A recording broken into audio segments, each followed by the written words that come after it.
Welcome to SPL, that is Sound Performance Lab in Germany, in the small village of Niederkirchen, which is 2/3 up in Germany, all the way to the western border. Shitty weather outside, but we're in a good mood inside, mainly because we're very proud to introduce the Crimson to you. The Crimson is our first stitch into the digital world of music production. SPL is very known and famous for analog equipment. We have decided that enough analog, we now try to marry the digital and the analog world together, and this is what we came up with. It's basically an interface with extra functions that is connected to your DAW.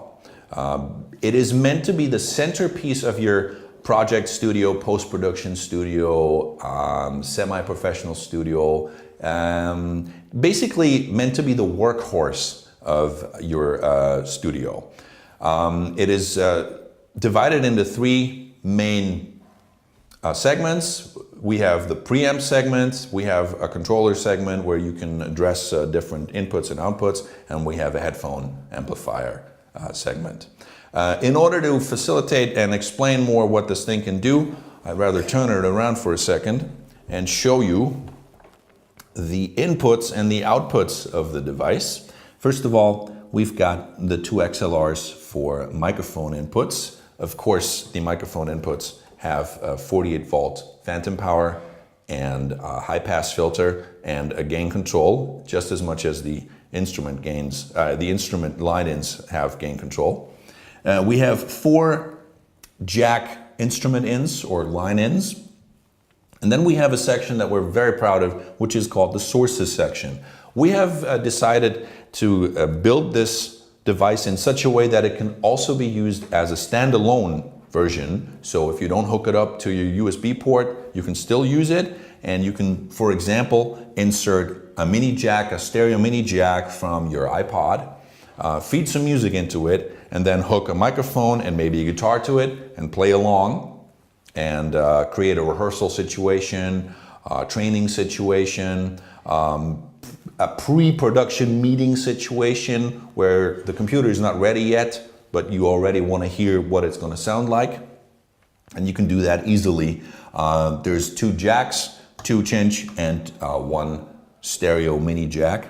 And then of course you have the main monitor speaker out and a secondary speaker out, which is jacks, with a small trim function that is basically meant to give you the option of trimming the output volume of the second pair of speakers, since that if you have one main monitor set and a second that differ in volume construction wise, you can pretty much adjust them to the same so that when you switch you don't get shocked by jumping levels. And then of course, very important for every interface is the MIDI in and MIDI out section, and an SPDIF for digital ins, and the USB port to hook it to the computer. And of course, there is the power supply that goes in there. Well, let me turn that around and give you a quick run through. There is 2 more line inputs, or instrument inputs as we call them, in the front. We thought this is very important because most of the time you're going to have this device in the middle of the desk, in the middle of your studio. You're going to be working from the front, and of course it's very convenient then to be able to just quickly plug in a jack and play something on a guitar, on keyboards, or whatever else you want to play on. So that's why we put 2 additional instrument inputs in the front. Of course those have gains. The microphone gains are derived from the gain station, which is famous for its quality and especially for the quality of the preamp. So we made absolutely no compromise in sound quality in the microphone preamp section. Here we come to the control section. You have a small meter section, which basically just tells you if there is a signal at all, if the signal is doing anything, and if the signal is overloading. If you want more detailed information, we thought you might just refer to your DAW, because there you usually have a great meter and you can see if the channel is overloading at all or not. Then you can select the recording inputs, 1 and 2, and 3 and 4, and 3 and 4 you can also put into mono. And you have the DAW returns, 1 and 2, and 3 and 4. The idea behind this is you might have a main producer mix like a rough mix that the producer or the guy who mixes or runs the session is listening to through his monitor speakers. And then you have a secondary mix that goes into the vocal booth for the singer or whatever instrumentalist is going to sit there. And if you want to listen to that in your main monitors in order to find out what he or she is listening to, whether the mix they have is good for them to work with, you can easily dial that in. Then you can select the sources all together or independently in order to be able to listen to whatever else you have there for reference mixes or whatnot. And of course, you can switch on and off the SPDIF input. And then you have the selector for the main outputs. So this is usually going to be lit up all the time anyways. This is now speaker set A is selected. Now speaker set B is selected. And here's a dim function. If you want to dim it by, I think, minus 20 dBs is the dim function in order to just quickly have a little chat conversation, solve a problem, or just discuss a new approach or whatever.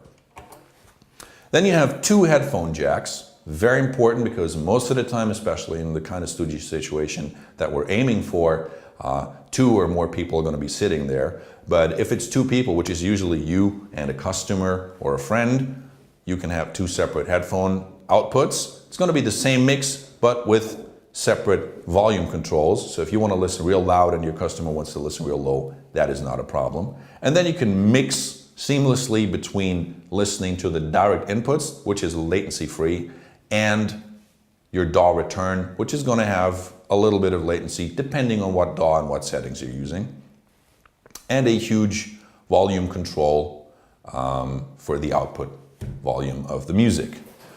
We're thinking the product will probably be shipping in the mid of July, and the suggested retail price is around 550 euros. So we believe that the street price will probably be at 499 euros, which we think is a great price for a device that can do all of the things that I told you about, and especially with a device that has the quality that you're used to from SPL.